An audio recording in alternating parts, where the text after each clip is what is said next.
Hello class 11 students. Today we will discuss chapter 6 judiciary of your Pol Science book. Now here introduction is given. Many times courts are seen only as arbiters in disputes between individuals or private parties. But judiciary performs some political function also. तो ज़्यादातर समय में हम courts को क्या समझते हैं कि वो डिस्प्यूट्स जो लड़ाई झगड़े हैं उनको सॉल्व करने का काम करता है, जो कि इंडिविजुअल्स के बीच में भी हो सकते हैं या प्राइवेट पार्टीज़ के बीच में भी हो सकते हैं। बट जो जुडिशरी है ये और भी बहुत सारे राजनीतिक फंक्शंस क्रियाकलाप परफॉर्म करता है। Judiciary it is an important organ of the government.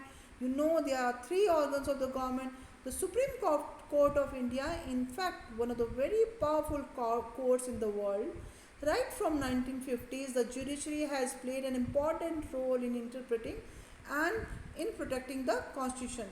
Judiciary ने संविधान की सुरक्षा के लिए बहुत important role play किया है, because अगर something goes against the constitution, so the judiciary punishes those people who are violating that. In the chapter on fundamental rights, we have already read about the judiciary is very important for protecting our rights. तो हम यहाँ पर पढ़ेंगे the meaning of independence of judiciary, the role of Indian judiciary, the role of judiciary in interpreting the constitution, the relationship between the judiciary and the Parliament of India. Now we'll study with why do we need an independent judiciary. तो हमने यहाँ पहले भी पढ़ा why do we need a parliament, ऐसे जैसे executives की जरूरत क्यों पड़ती है.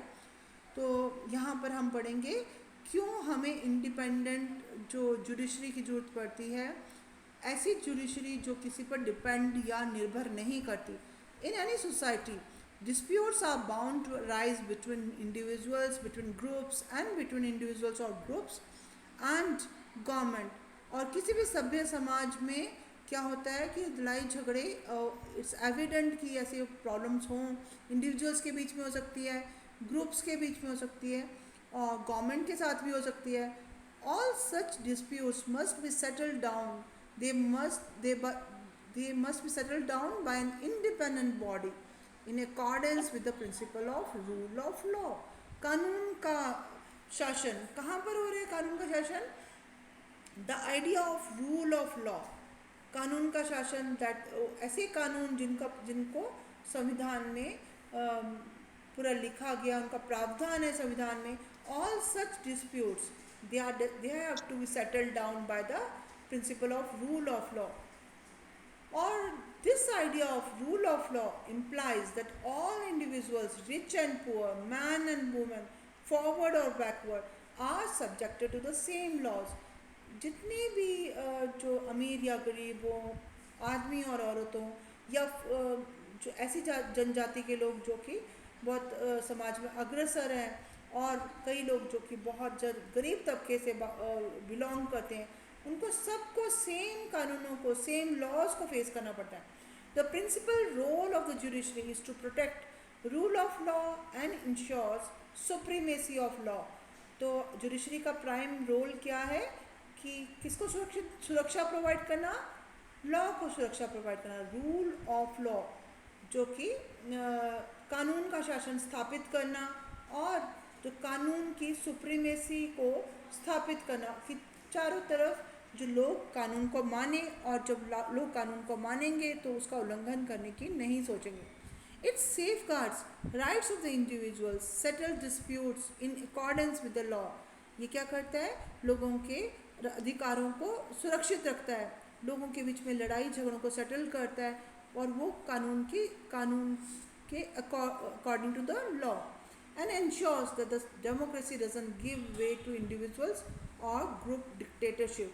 और जो ये लोकतंत्र है, इसमें किसी भी इंडिविजुअल या ग्रुप डिक्टेटरशिप नहीं हो. मतलब कोई ग्रुप जो है वो अपना ही राज ना चलाए.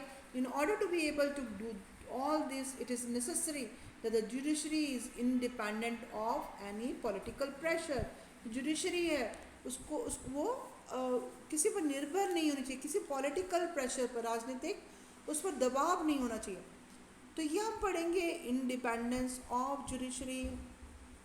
Simply stated, independence of judiciary means the other organs of the government, like the executives and the legislature, must not restrain the functioning of the judiciary.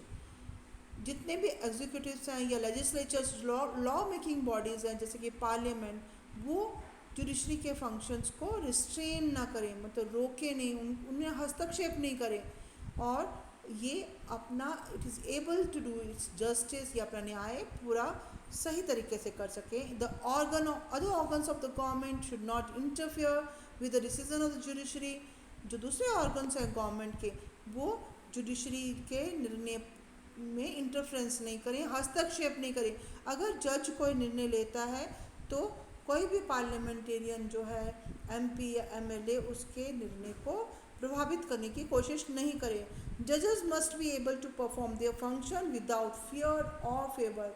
मतलब कि डर के मारे जज किसी बाहुबली के पक्ष में निर्णय ना दे और वो सामान्य जन को भी अपने ध्यान में रखें. Independence of the judiciary does not imply arbitrariness और एब्सेंस ऑफ अकाउंटेबिलिटी. तो ये जो जुडिशरी है उसका किसी पर निर्भर ना होना, इसका मतलब ये नहीं है कि वो लोगों, सामान्य नागरिकों के प्रति उत्तरदायी नहीं है. Judiciary is a part of the democratic political structure. ये क्या है, जो राजनीतिक जो हमारा स्ट्रक्चर है, राजनीतिक जो ढांचा है लोकतांत्रिक, उसका एक पार्ट है. It is therefore accountable to the constitution. ये हमारे संविधान के प्रति भी उत्तरदायी है. टू द डेमोक्रेटिक ट्रेडिशंस, जो लोकतांत्रिक जो विचारधारा है और जो देश के जो लोग हैं उनके प्रति भी ये उत्तरदायी है.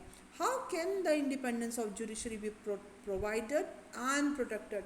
कैसे ये जुडिशरी को हम इंडिपेंडेंट बना सकेंगे और किसी पर ही निर्भर ना हो, और कैसे इसको सुरक्षा दी जाएगी, तो ये हम पढ़ेंगे. The Indian constitution has insured the independence of the judiciary through a number of measures. बहुत कई तरीके अपनाए हैं इन्होंने, भारतीय संविधान में अपनाए गए हैं कि जो जुडिशरी है उसको आत्मनिर्भर बनाया जाए, वो किसी पर निर्भर नहीं हो. The legislature is not involve in the process of appointment of जजेस. जजेस की जब अपॉइंटमेंट होती है तो उसमें legislature it is not involve at all. Thus it was believe that party politics would not play a role in the process of appointments. ये माना जाता है कि जो पार्टी पॉलिटिक्स है, मतलब पार्टी पॉलिटिक्स होती है, राजनीतिक जो पार्टियां हैं वो अपनी जो राजनीति करती हैं, वो उनका कोई भी रोल नहीं होता इन द प्रोसेस ऑफ अपॉइंटमेंट. जजेस की अपॉइंटमेंट करने में उनका कोई रोल नहीं होता. In order to be appointed as a जज, a person must have experience as a lawyer or must be well versed in law. Political opinion of the person or her political loyalty should not be the criteria for the appointment to judiciary. तो देखिए, जो person है उसकी कोई political opinion है, क्या विचारधारा है, या वो किसी पर्टिकुलर पार्टी के प्रति वफादार है, ये कोई क्राइटेरिया नहीं होता कि उसकी वो अपॉइंटेड हो जज की पोस्ट के लिए. The judges have a fixed tenure. उनका टाइम पीरियड फिक्स होता है. They hold office till reaching the age of retirement. उनकी एक एज ऑफ रिटायरमेंट होती है, उनका फिक्स टेन्योर होता है. Only in exceptional cases judges may be removed. बहुत कम केसेस ऐसा होते हैं जब जजेस को निकाला जा सकता है, but otherwise they have security of tenure. उनको वो सुरक्षित तौर पर तरीके पर अपना पूरा टाइम पीरियड जो टेन्योर पूरा करते हैं. Security of tenure ensures that जजेस could function without fear of favour. मतलब वो अपना जो टेन्योर है, टाइम पीरियड जो है उनका, रिटायरमेंट टाइम तक वो अपना पूरा करते हैं, और वो जो टाइम पीरियड है वो that want get influenced by the political parties. Political parties में भी वो 5 साल बाद चेंज हो जाएं, बट जजेस there is no change in the procedure of appointment of judges. तो यहाँ पर the constitution prescribes a very difficult procedure for removal of judges. अगर जजेस को अपनी पोस्ट से रिमूव करना है तो संविधान में बहुत ही मुश्किल प्रावधान है उसके लिए. The constitution makers believe that a difficult procedure of removal would provide security provide security